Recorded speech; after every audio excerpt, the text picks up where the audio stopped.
আমার সম্মান গ্রহণ করলেন। আপনারা জানেন যে আমি হিন্দু ধর্মীয় কল্যাণ ফ্রন্টের দিনাজপুর জেলার আহ্বায়ক হিসাবে নিষ্ঠার সাথে দায়িত্ব পালন করে আসছি। এ যাবৎ আমি দিনাজপুরের বিভিন্ন মন্দির ও ধর্মীয় প্রতিষ্ঠানে যথাসম্ভব উন্নয়নের চেষ্টা করেছি। একই সাথে সনাতনী ধর্মাবলম্বীদের যে কোনো ধরনের সমস্যা পাশে থেকেছি এবং থাকার চেষ্টা করছি। প্রিয় সাংবাদিকবৃন্দ, আপনারা অবগত রয়েছেন যে দিনাজপুর রাজদেবোত্তর স্টেটের অধীনস্থ গুঞ্জাবাড়ি এলাকায় রঘুনাথজি মন্দিরের গোষ্ঠী বাসন্তী পূজা করার আয়োজন করেছে।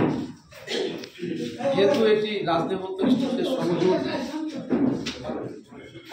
তাই এখানে যে কোনো ধরনের আয়োজন করতে হলে অবশ্যই রাজদেবোত্তর স্টেটের অনুমতি প্রয়োজন। কিন্তু এখানে বাসন্তী পূজার আয়োজন করা হলো, রাজদেবোত্তর স্টেটের অনুমতি ছিল না। আপনারা জানেন গুঞ্জাবাড়ি এলাকার একটি প্রতিষ্ঠিত দুর্গা মন্দির রয়েছে, যেখানে 200 পরিবার সেই মন্দিরটাতে পূজা করে থাকে এবং দীর্ঘদিন ধরে এখানে দুর্গাপূজার আয়োজন হয়ে আসছে। এই দুর্গা মন্দিরটি থাকলেও এই গোষ্ঠী রঘুনাথজি মন্দির এলাকায় বাসন্তী পূজা আয়োজন করার বিষয়টি জনমনে প্রশ্ন সঞ্চার করে। দুর্গা মন্দির কমিটির সাথে বাসন্তী পূজা যারা করেছে তাদের মতবিরোধ ও মনোমালিন্য চলে আসছে। বাসন্তী পূজার আয়োজন হলেও রাজদেবোত্তর স্টেট থেকে কোনো ধরনের অনুমতি দেননি জেলা প্রশাসক বা রাজদেবোত্তর স্টেটের এজেন্ট। এটি নিয়ে বিগত কয়েকদিন ধরে আলোচনা হয়ে আসছে। এমতো অবস্থায় গত 19শে মার্চ বুধবার প্রশাসন বাসন্তী পূজার আয়োজনের জন্য তৈরি হওয়া প্যান্ডেল খুলে দেয়। এ সময় সেখানে কিছু সংখ্যক মানুষকে নিয়ে উত্তেজনার সৃষ্টি করে চয়ন সরকার। এ সময় এজেন্ট রঞ্জিত সিং, অতিরিক্ত জেলা প্রশাসক সার্বিক নুর আলম স্যার সহ ম্যাজিস্ট্রেট উপস্থিতিতে পরিস্থিতি উত্তপ্ত হলে সেনাবাহিনী, পুলিশ ও আনসার সদস্যরা পরিস্থিতি শান্ত করে। প্রিয় সাংবাদিকবৃন্দ, ওই দিন ঘটনাটি কিংবা তার আগের ঘটনাগুলো আমি জানি।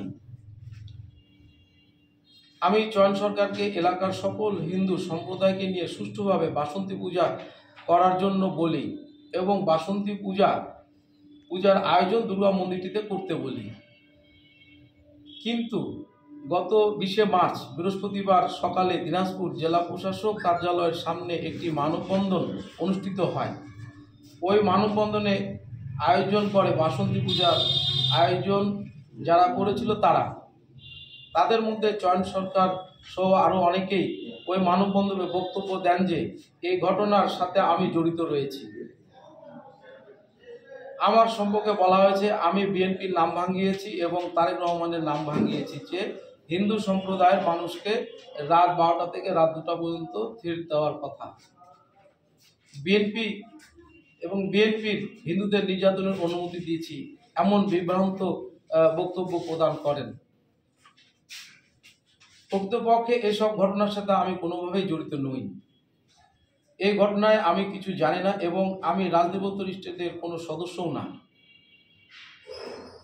যদি আমি রাজদেবোত্তর স্টেটের কেউ না হই তাহলে এখানে আমার সম্পৃক্ত হওয়ার কোনো প্রশ্ন আসে না।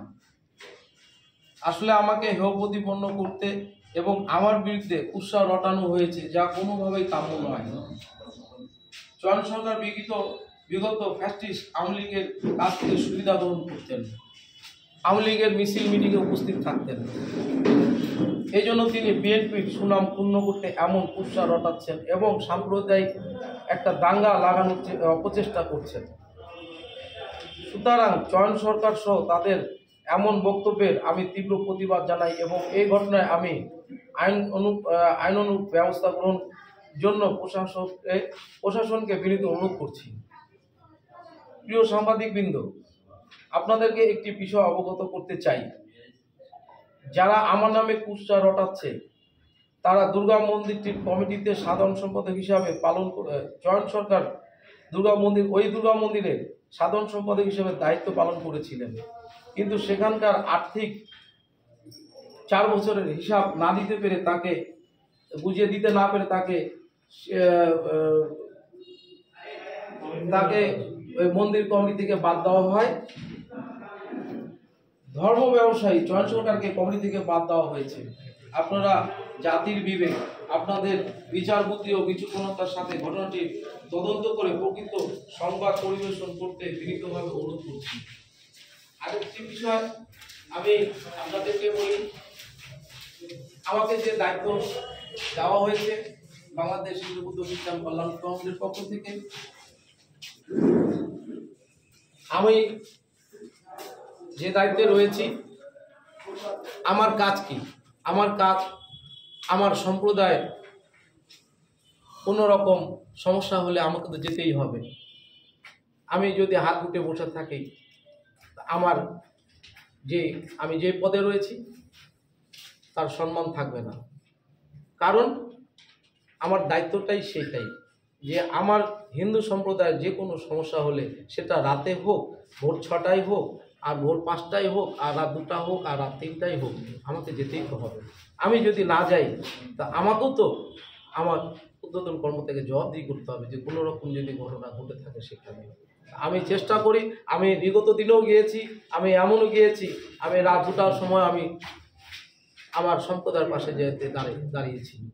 আমি বলেছি যে আপনাদের যে কোনো সমস্যা যখনই আমাকে ডাকবেন, আমি অবশ্যই এখানে হাজির হব। আমি সেই কাজটাই করছি। সেই কাজ করতে গিয়ে যদি আমাকে আমার বদনাম কুড়াতে হয়, আমার দলকে যদি বদনামে ফেলে, এটা আপনারাই বিচার বিবেচনা করবেন। এটা আপনাদের উপরে আমি ছেড়ে দিলাম।